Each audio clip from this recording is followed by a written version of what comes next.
where did the heart for you, Tim? Because you have been talking about gambling and gambling reform and the dangers of it for as long as I can possibly remember. It must be going on decades. I think you've been having a chat about this. So where did that come from as a key part to say, I want to be an advocate, I want to be known in a sense for talking about this? Yeah, so I was a Baptist minister in St Kilda. Later went on to become mayor of St Kilda, but before those days I was a minister. I was at the same time simultaneously a lawyer. I had a legal practice running out of the church. You could come into a church building to ask about defence for your crimes or your divorce, so it was a bit of an unusual mix. A lawyer, pastor, a woman walked in, happily married, 3 beautiful kids, middle-aged, never been in trouble with the law. And she was up on charges of stealing $60,000 from her employer. Her name was Zlata. And I said, gee, what led to this? A middle-aged woman, never in trouble ever before.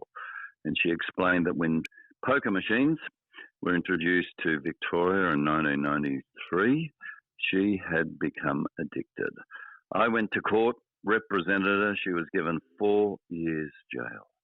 I then went to visit her in the prison, the women's prison, Tarrangower, and I sat there listening to her story and asking myself this question: how does a law-abiding woman, didn't smoke, drink, never been in trouble with the law, end up in jail for 4 years? How is that possible?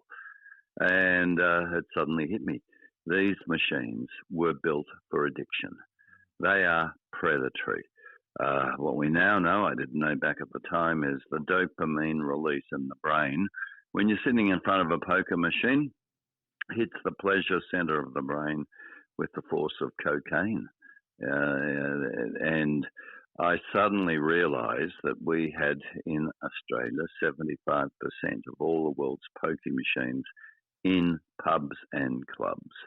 And they are devastating and addictive and built for addiction. So that happened back in about 1994. And I've been on about this issue ever since then.